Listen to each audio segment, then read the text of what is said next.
नमस्कार, मैं हूं संजय सिन्हा। आप देख रहे हैं खास बात इंडिया। खास बात इंडिया में खास मुलाकात हम आपको करवाते हैं ऐसी शख्सियतों से जिनका कहीं ना कहीं समाज से बहुत ही गहरा रिश्ता होता है। और आज हमारे साथ हैं एक सोशल एक्टिविस्ट और पूर्व पार्षद, आसनसोल म्युनिसिपल कॉरपोरेशन की पूर्व पार्षद और भारतीय जनता पार्टी की कद्दावर महिला नेता आशा शर्मा जी। उनसे हम आपको मिलाएंगे। आपको जानकारी दे दूं कि आसनसोल म्युनिसिपल कॉरपोरेशन का चुनाव 22 तारीख को होना है, 22 जनवरी को होना है और इसकी तैयारी भी शुरू हो चुकी है। प्रशासनिक तैयारी, चुनाव आयोग की तरफ से तैयारी और तमाम राजनीतिक दलों की तरफ से भी सरगर्मियां बढ़ गई हैं। और इन्हीं सरगर्मियों के बीच हम आपको मिलवाना चाहते हैं कद्दावर महिला नेत्री आशा शर्मा जी से। उनसे हम जानेंगे कि इस बार उनकी क्या गतिविधि रहेगी, इस चुनाव को लेकर वो क्या सोच रही हैं। आशा जी, आपका बहुत बहुत स्वागत है। और मैं सबसे पहले ये जानना चाहूंगा, हमारे दर्शक ये जानना चाहते हैं कि इस बार आपकी क्या एक्टिविटी रहेगी। इस बार चुनाव की घोषणा हो चुकी है, 22 तारीख को चुनाव होना है, आपकी क्या गतिविधि रहेगी इस बार? सबसे पहले नमस्कार जी, और आने वाले नव वर्ष की हार्दिक शुभकामनाएं।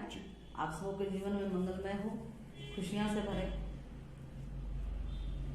जी, क्या क्या क्या सोच रही है इस बार चुनाव को लेके? आपके मन में क्या चल रहा है? मन में क्या चल रहा है, बस सेवा का भावना से मैं आई थी। 5 साल हमने जो काम किया, एक सेविका बन के जनता ने देखा। और चाहे डेवलपमेंट का कोई भी इश्यू हो, चाहे सड़क की बात हो, जनता की जो भी अपेक्षाएं थी और जो मांग थी, तो जहां तक हमने कोशिश की पूरा करने की, चाहे रोड की बात हो, चाहे ड्रेन की बात हो, या लाइट की बात हो, वाटर कलेक्शन, ये घर, शौचालय, कम्युनिटी हॉल, पार्क, जितने भी सारे पाइप चेंज करवाना, नए पाइप को सैंक्शन करवाना, पेंशन, वो हमने किया जितना मुझे मिला। और कई कुछ ऐसे भी अभी भी अधूरे हैं, अभी भी बाकी है, उसको भी मैं पूरा करूंगी। तो क्या आपको लग रहा है इस बार फिर से आप दूसरी पारी शुरू करेंगे? दूसरी फिर इस बार चुनाव लड़ेंगी, फिर पार्षद के तौर पे आना चाहती हैं आप? जी बिल्कुल, मैं लड़ूंगी। और सेवा के लिए आज ही नहीं, हमेशा आजीवन मैं जनता की सेवा में, क्योंकि सेवा ही मेरा लक्ष्य है और मैं हमेशा सेवा के लिए तत्पर हूँ। और चुनाव जरूर लड़ूंगी, क्योंकि मुझे फिर से सेवा करना है, अपनी जनता की सेवा, देवता तुल्य जनता की सेवा करनी है और विकास का काम करना है। जी, तो इस बार जो आपने काम अधूरे छोड़े हैं, इस बार इस पारी में उन कामों को आप पूरा करेंगे? जी, उनसे रिकमेंड करके हमने कंप्यूटर भी तीनों स्कूल में दिलवाया। और फुटपाथ भी बहुत काफी खराब थे, सभी लोग चलते थे गिर जाते थे, उसको भी एमपी लेड फंड से मैंने भी करवाया। तो ऐसे बहुत आपने काम किए हैं, बहुत सारा। तो मुख्य बातें देखिए, इस बार सबकी निगाहें लगी हुई हैं आशा शर्मा की तरफ से कि वो आशा शर्मा जी क्या करेंगी। तो आशा शर्मा जी इस बार फिर खड़ा होंगी, एक बार फिर से दूसरी पारी खेलेंगी और वो चाहती हैं कि जो अधूरे काम उनके हैं वो पूरे हों, जैसा कि इन्होंने बताया। तो इस बार 3 ऐसे कारण आप बताएं कि आपको यहाँ की जनता, आपके वार्ड की जनता आपको वोट क्यों दे। आप बुद्धिजीवी भी हैं, आप कवि भी हैं, कवित्री भी हैं और आप एक अच्छी जनप्रतिनिधि के तौर पे आपने काम भी किया है। तो आप कुछ कारण बताएं, 2-4 मुख्य कारण कि आपको वहाँ की जनता फिर से चुने, क्यों चुनेगी आपको जनता? जब मैं जीती तो हमारा जो ऑफिस है कम से कम 10 से 2 और शाम को 5 से 9 हमेशा खुला रहता था। उसके बीच में अभी अगर जनता आ जाती थी कुछ साइन करवाने या तो कुछ भी काम, वार्ड के सभी जनता चाहे कोई भी हो, मैं उनका पूरा काम करती थी। इसी से लोग सब प्रभावित हुए, खुश थे, चाहे विपक्ष हो चाहे कोई भी पार्टी हो, बीजेपी छोड़ कोई भी पार्टी, सभी बोले कि ऐसा पहला काउंसलर है जो मतलब इतना अच्छा सर्विस, जो सबसे पहले तो आराम से उन लोग इज्जत करके बैठने बोलते, बैठ के आपका काम होगा। वो पहला प्लस पॉइंट है कि आप देख सकते हैं सर्वे करके, आप खुद देख सकते हैं क्या मेरा है। पक्ष चाहे विपक्ष वो मेरा नाम लेते हैं कि नहीं चलो तो काम हो। मैंने मानवता का आधार पर, मैंने एकता का आधार पर काम किया, क्योंकि मेरा लक्ष्य ही सेवा था, ना कि बदले की भावना नहीं थी, ना कि मतलब कुछ इसका भावना, क्योंकि मैं खुद बीएड थी, मैं टीचर का जॉब छोड़कर मैं राजनीतिक सेवा के लिए आई और मेरा सेवा ही धर्म है और उसको मैं करूंगी। और दूसरा है कि महिलाओं के लिए मैंने देखा 5 सालों में महिलाओं का वहां पर मैंने पाया कि बेरोजगारी बहुत है। मेरे ही वार्ड नहीं, पूरा आसनसोल की समस्या है, मान लीजिए बंगाल की समस्या, बहुत सारा बेरोजगारी है। हमारे ऐसी महिला है जिसके पास रोजगार नहीं है। तो मैं समझती हूँ कि चाहे कोई भी सरकार हो, केंद्र सरकार, राज्य सरकार, जो भी हो, कारपोरेशन, तो उनका चाहती थी कि उनका कम से कम रोजगार कम से प्रशिक्षण केंद्र कंटिन्यू चलता रहे। प्रशिक्षण केंद्र अगर हम उसको दे पाएंगे, चाहे सिलाई का हो, चाहे ब्यूटिशियन का हो, अगरबत्ती बनाने, पापड़ बनाने, जो भी बहुत सारे छोटे छोटे उद्योग जो हैं, उसको अगर हम दिला पाए तो बहुत अच्छा होगा, क्योंकि इससे हमारी महिला सशक्त होगी, हमारा समाज भी सशक्त होगा, आर्थिक रूप से मजबूत होगी, तो हमारा समाज भी मजबूत होगा। मैंने कई ऐसे घरों में देखा कि बच्चे का फीस भरने के लिए माँ के पास पैसे नहीं, और बहुत ऐसा है। तो मेरा अगला कदम रहेगा कि महिलाओं को अधिक से अधिक प्रशिक्षित करें, अधिक से अधिक आत्मनिर्भर बनाए। महिलाओं का मैंने एक प्रशिक्षण भी किया था, चूड़ी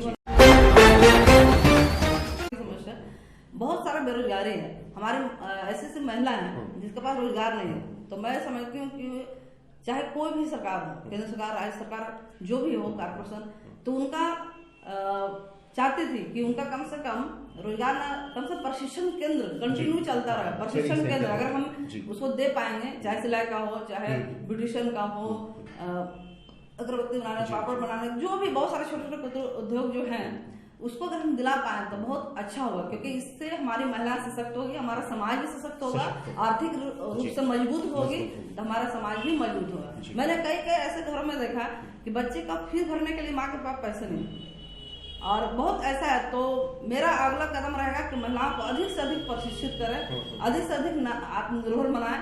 महिलाओं का मैंने एक प्रशिक्षण भी किया था चूड़ी बनाने का, तो किया। अगला टारगेट मेरा है कि महिलाओं को चाहे सिलाई हो, चाहे कॉर्पोरेशन करे ना करे, राज्य सरकार करे ना करे, लेकिन मैं अपने तरीके से प्रशिक्षण, मेरा एनजीओ भी है, मैं उनके स्तर से मैं महिलाओं को हर तरह का प्रशिक्षण दूंगी।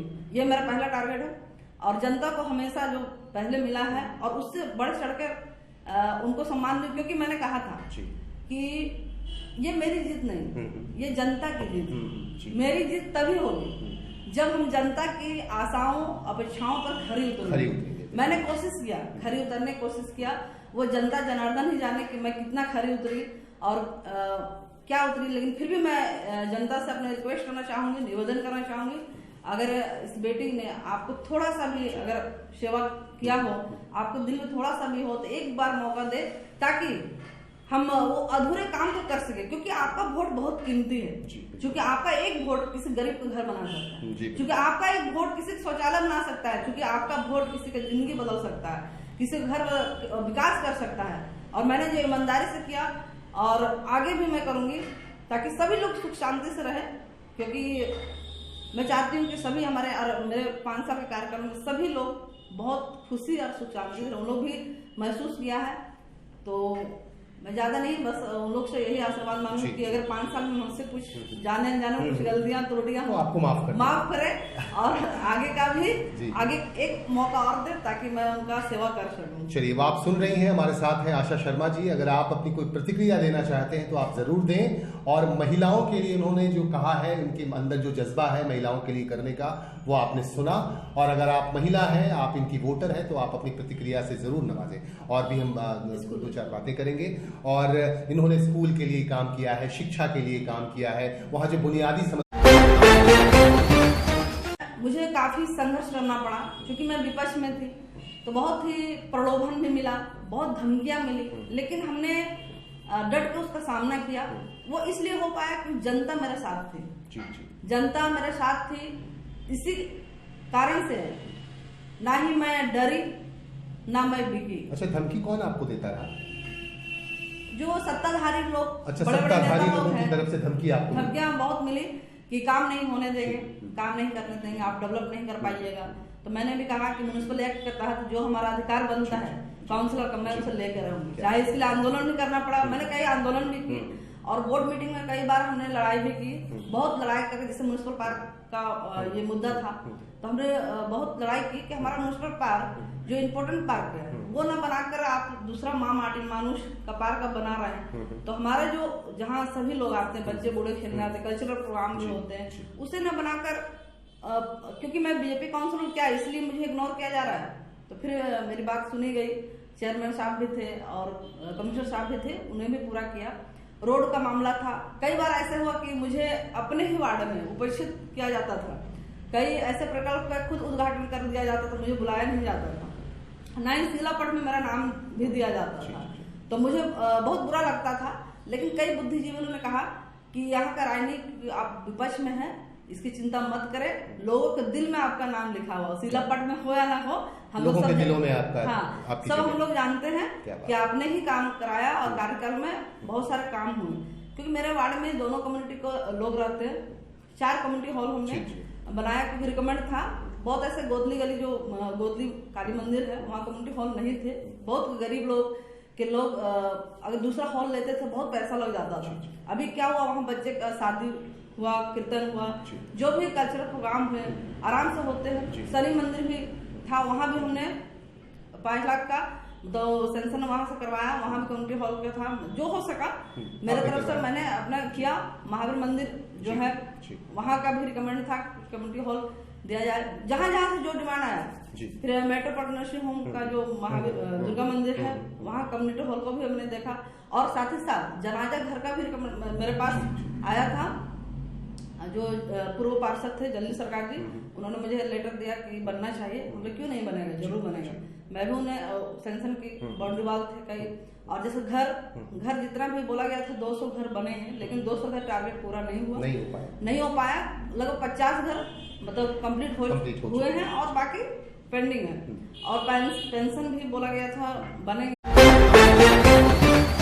समस्या बहुत सारा बेरोजगारी है, हमारे ऐसी महिला है जिसके पास रोजगार नहीं है। तो मैं समझती हूँ कि चाहे कोई भी सरकार हो, केंद्र सरकार, राज्य सरकार, जो भी हो कारपोरेशन, तो उनका चाहती थी कि उनका कम से कम रोजगार ना, कम से प्रशिक्षण केंद्र कंटिन्यू चलता रहे। प्रशिक्षण केंद्र अगर हम उसको दे पाएंगे, चाहे सिलाई का हो, चाहे ब्यूटिशियन का हो, अगरबत्ती बनाने, पापड़ बनाने, जो भी बहुत सारे छोटे छोटे उद्योग जो हैं, उसको अगर हम दिला पाए तो बहुत अच्छा होगा। क्योंकि इससे हमारी महिला सशक्त होगी, हमारा समाज भी सशक्त होगा, आर्थिक रूप से मजबूत होगी तो हमारा समाज भी मजबूत होगा। मैंने कई ऐसे घरों में देखा कि बच्चे का फीस भरने के लिए माँ के पास पैसे नहीं, और बहुत ऐसा है। तो मेरा अगला कदम रहेगा कि महिलाओं को अधिक से अधिक प्रशिक्षित करें, अधिक से अधिक आत्मनिर्भर बनाए महिलाओं का। मैंने एक प्रशिक्षण भी किया था चूड़ी बनाने का, तो किया। अगला टारगेट मेरा है कि महिलाओं को चाहे सिलाई हो, चाहे कॉर्पोरेशन करे ना करे, राज्य सरकार करे ना करे, लेकिन मैं अपने तरीके से प्रशिक्षण, मेरा NGO भी है, मैं उनके स्तर से मैं महिलाओं को हर तरह का प्रशिक्षण दूंगी। ये मेरा पहला टारगेट है। और जनता को हमेशा जो पहले मिला है और उससे बढ़ चढ़कर उनको सम्मान दूं, क्योंकि मैंने कहा था कि ये मेरी जीत नहीं, ये जनता की जीत। मेरी जीत तभी होगी जब हम जनता की आशाओं अपेक्षाओं पर खरी उतरेंगे। मैंने कोशिश किया, खरी उतरने की कोशिश किया। वो जनता जनार्दन ही जाने कि मैं कितना खरी उतरी और क्या उतरी। लेकिन फिर भी मैं जनता से अपने रिक्वेस्ट करना चाहूंगी, निवेदन करना चाहूंगी, अगर इस बेटी ने आपको थोड़ा सा भी अगर सेवा किया हो, आपको दिल में थोड़ा सा भी हो, तो एक बार मौका दे ताकि हम वो अधूरे काम को कर सके। क्योंकि आपका वोट बहुत कीमती है, क्योंकि आपका एक वोट किसी गरीब का घर बना सकता है, क्योंकि आपका एक वोट किसी का शौचालय बना सकता है, क्योंकि आपका वोट किसी की जिंदगी बदल सकता है, किसी का घर विकास कर सकता है। और मैंने जो ईमानदारी से किया और आगे भी मैं करूंगी ताकि सभी लोग सुख शांति से रहे। क्योंकि मैं चाहती हूँ कि सभी मेरे 5 साल के कार्यक्रम में सभी लोग बहुत खुशी और सुख शांति से उन लोग भी महसूस किया है। तो मैं ज्यादा नहीं, बस उन लोग से यही आशीर्वाद मांगू कि अगर 5 साल में मुझसे कुछ जाने कुछ गलतियां त्रुटियां तो आपको माफ करे और आगे का भी आगे एक मौका और दे ताकि मैं उनका सेवा कर सकूं। चलिए, आप सुन रही हैं, हमारे साथ हैं आशा शर्मा जी। अगर आप अपनी कोई प्रतिक्रिया देना चाहते हैं तो आप जरूर दें। और महिलाओं के लिए उन्होंने जो कहा है, उनके अंदर जो जज्बा है महिलाओं के लिए करने का, वो आपने सुना। और अगर आप महिला हैं, आप इनकी वोटर हैं, तो आप अपनी प्रतिक्रिया से जरूर नवाजें। और भी हम 2-4 बातें करेंगे। और इन्होंने स्कूल के लिए काम किया है, शिक्षा के लिए काम किया है, वहाँ जो बुनियादी